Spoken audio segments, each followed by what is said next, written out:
بزرگان محترم اور عزیز نوجوانوں، دنیا کی جو زندگی ہے یہ بہت ہی مختصر سی زندگی ہے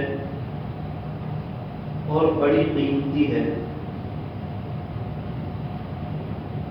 قیمتی اس لیے ہے کہ ہمیشہ کی جو لائف آنے والی ہے، آخرت کی جو زندگی آنے والی ہے، جو لامحدود ہے، کبھی نہ ختم ہونے والی، کبھی نہ فنا ہونے والی، جو ہمیشہ کی زندگی آنے والی ہے، اس کا دار و مدار اسی مختصر سی زندگی پر ہے۔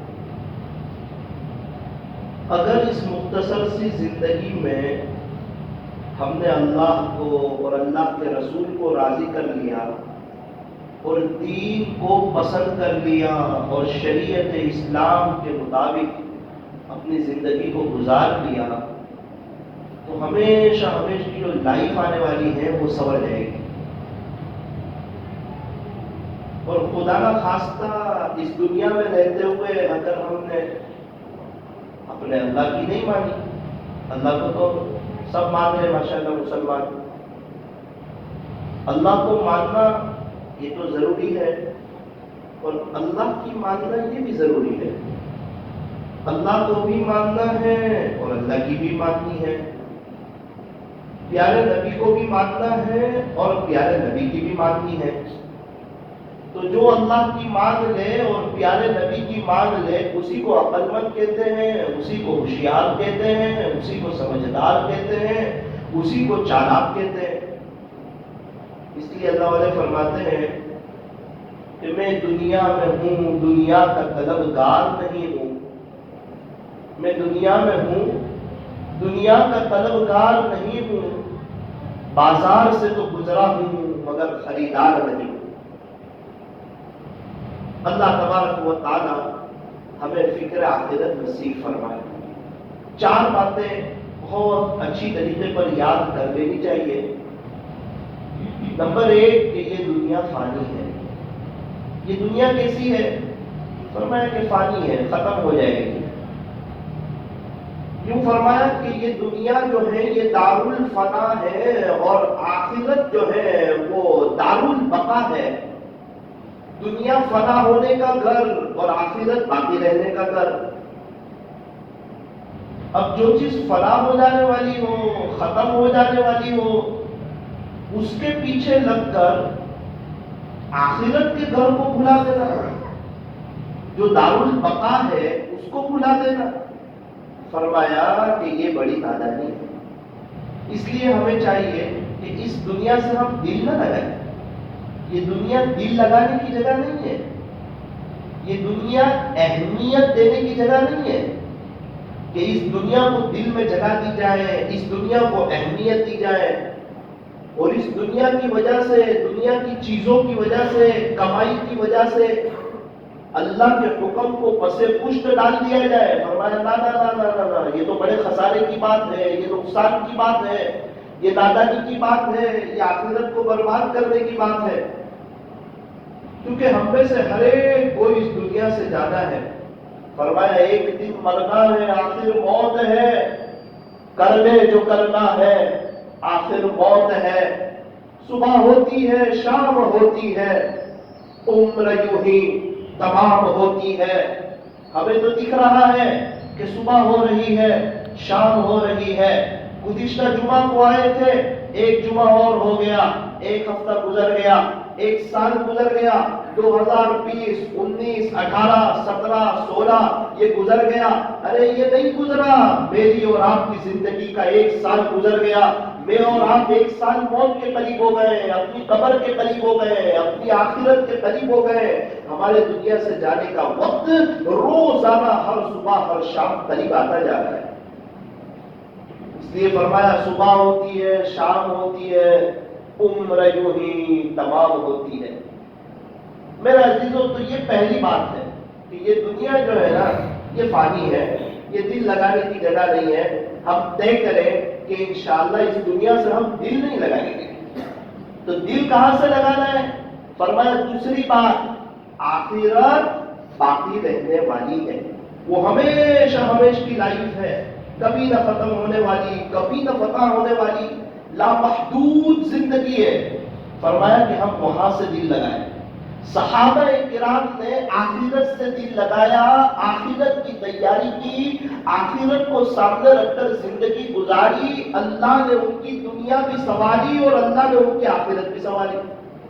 کیسی دنیا بھی سنواری، دنیا میں کیسی عزت عطا فرمائی، کیسا بلند مقام عطا فرمایا کہ دنیا ان کے قدموں میں آئی، سمندروں نے ان کو راستہ دے دیا، اور ان کی ایک آواز پر جنگل کے جانوروں نے پورا جنگل خالی کر دیا۔ یہ سب کیا بات ہے؟ ہماری تو ہمارے آس پاس والے نہیں سنتے، اور صحابہ کی فرمایا جنگل کے جانور سن رہے ہیں۔ بات کیا ہے؟ فرمایا یوں فرمایا کہ تم اللہ کی سنو، تمہاری سنی جائے گی، تم اللہ کی مانو، تمہاری مانی جائے گی۔ صحابہ نے اللہ کی سنی تو جنگل کے جانوروں نے صحابہ کی سنی۔ میرے عزیزوں، اگر ہم اللہ کی سنیں گے، اور اگر ہم اللہ کی مانیں گے، اور اگر ہم اللہ کے ہو جائیں گے اور اس فانی زندگی سے دل نہیں لگائیں گے، اللہ ہماری دنیا بھی سنواریں گے اور آخرت بھی سنواریں گے۔ تو آخرت کی جو زندگی ہے یہ باقی رہنے والی ہے، دنیا کی زندگی فرمایا ختم ہو جانے والی ہے۔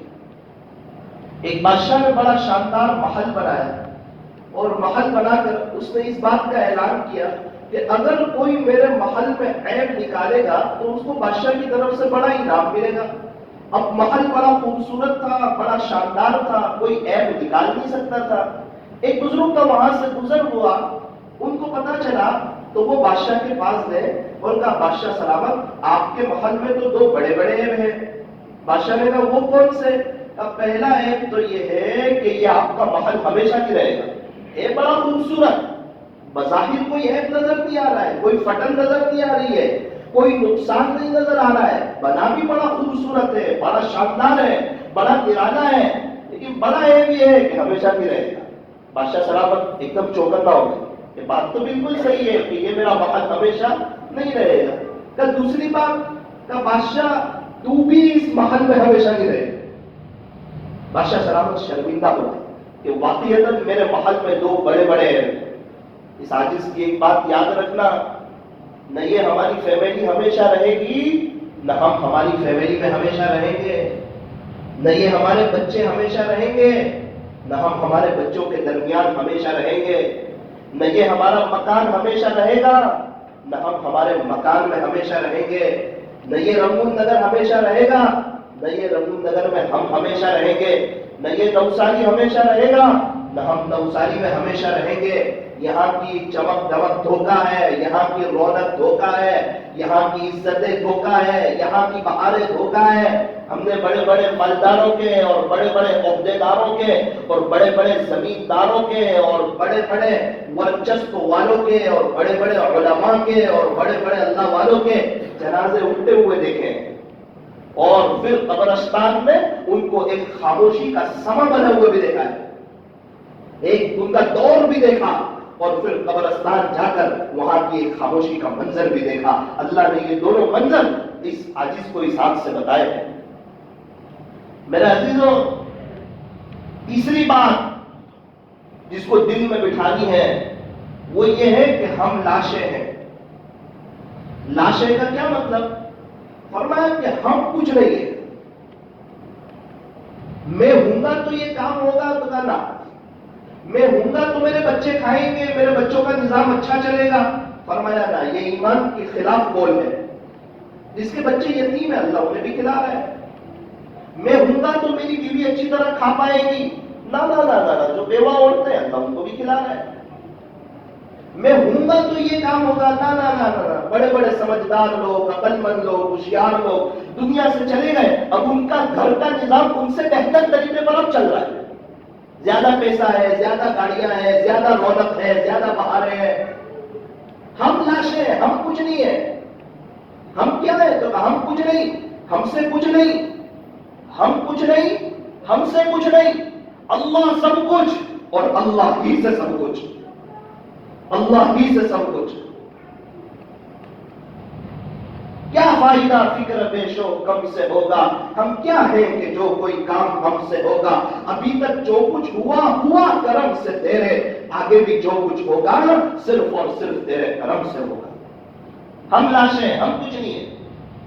60-70 سال پہلے میرا اور آپ کا تصور بھی نہیں تھا دنیا میں، نہ بچپنا تھا نہ جوانی تھی، کیا دنیا ہے، کیا دنیا کی بہار ہے، کچھ پتہ نہیں تھا۔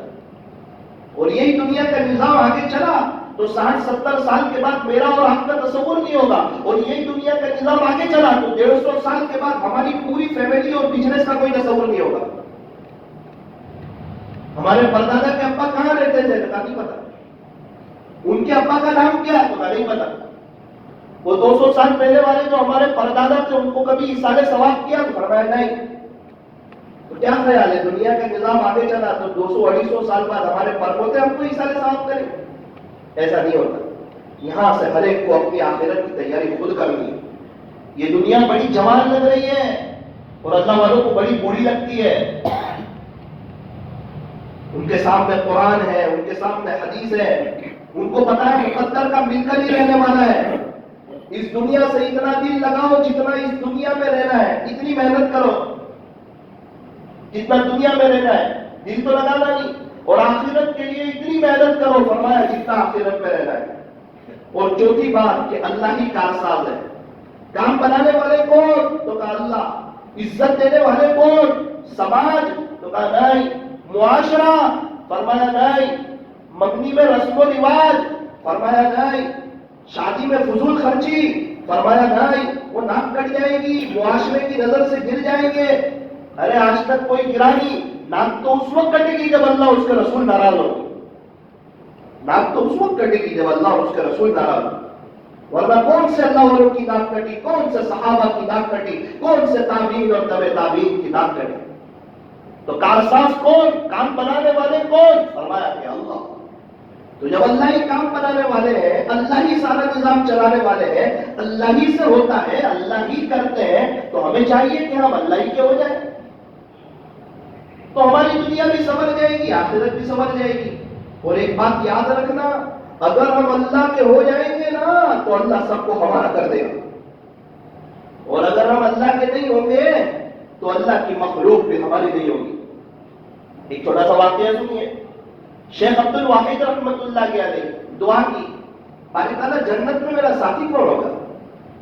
خواب میں دیکھا کہ بتایا گیا کہ حبشہ میں رہنے والی ایک عورت ہے، اس کا نام میمونہ ہے، وہ جنت میں آپ کی ساتھی ہوگی۔ حبشہ کی طرف اس کے گاؤں میں چلتی ہے، معلوم کیا کہ یہاں میمونہ نام کی کوئی لڑکی رہتی ہے، فرمایا ہاں رہتی ہے۔ وہ کیا کرتی ہے؟ کہ وہ تو بکریاں چلاتی ہے۔ کہاں چلاتی ہے؟ کہ اس طرف گئی ہوگی جنگل کی طرف، وہ اس طرف گئے، عجیب منظر دیکھا، واقعتاً بکریاں چل رہی ہے، اور بکریاں جب چلتی ہے نا تو ادھر ادھر چلتی ہے، عجیب منظر ہے، بکریاں ادھر ادھر نہیں چل رہی ہیں، ایک ساتھ چل رہی ہے، اور بھیڑیے تو بکریوں کو کھا جائے، لیکن عجیب بات ہے کہ بھیڑیے پہرا دے رہے ہیں، درباز بنے ہوئے ہیں، واچ مین بنے ہوئے ہیں، سیکیورٹی گارڈ بنے ہوئے ہیں، اور کنارے پر کھڑے ہوئے ہیں۔ ان کی وجہ سے بکریاں ڈر کے مارے، صحت کے مارے ایک طرف کو چل رہی ہے، ادھر ادھر کی جا رہی ہے۔ یہ کون ہے جو بکریاں لے کر آیا ہے؟ میمونہ کہاں ہے؟ وہ درخت کے نیچے نظر پڑی، تعجب میں رہ گئے کہ وہ نماز میں مشغول ہے، اللہ کی یاد میں مشغول ہے، اللہ کی عبادت میں مشغول ہے، وہاں بھی نماز پڑھ رہی ہے درخت کے نیچے۔ میمونہ کے پاس وقت ہے اللہ کے لیے، ایک کاش میرے اور آپ کے پاس بھی اللہ کے لیے وقت ہو جائے تو زندگی میں بہاریں آ جائیں۔ کس کے اچھے دن آتے ہیں؟ فرمایا جس کے پاس اللہ کے لیے وقت ہے اس کے اچھے دن آ جاتے ہیں۔ میمونہ نے سلام پھیرا، دیکھا شیخ عبد الواحد کو، سلام کیا تو میمونہ نے کہا عبد الواحد، وہ بھی پہچان گئی، کہا آپ یہاں کیسے آ گئے؟ ملاقات کی وعدہ کا تو جنت ہے، ملاقات کی جگہ جنت ہے، دنیا نہیں، یہاں کیسے آ گئے؟ اب میمونہ میں جا رہا ہوں، ایک بات معلوم کرنا چاہتا ہوں کہ یہ بکریاں ایک ساتھ چل رہی ہے، ادھر ادھر نہیں جاتی، اور بھیڑیے بکریوں کو کھا جائیں، لیکن یہ درباز بنے ہوئے ہیں، واچ مین بنے ہوئے ہیں، اور تو نماز پڑھ رہی ہے، یہ کیا بات ہے کہ بھیڑیے بکریوں پر حملہ نہیں کر رہے؟ تو میمونہ نے کہا عبد الواحد یہ تو بڑی آسان بات ہے۔ کہ وہ کیسے؟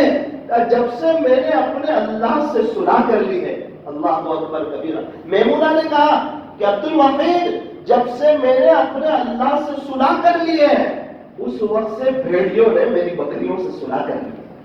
جب سے میں نے اللہ سے صلح کر لی ہے اس وقت سے بھیڑیوں نے میری بکریوں سے صلح کر لی ہے. میرا عزیزو یہ وقت ہے اللہ سے صلح کرنے کا. آنکھ بند ہونے کے بعد تو مجھے بھی افسوس ہوگا, سب کو افسوس ہوگا. اس وقت کا افسوس, اس وقت کا تڑپنا کام نہیں آئے گا.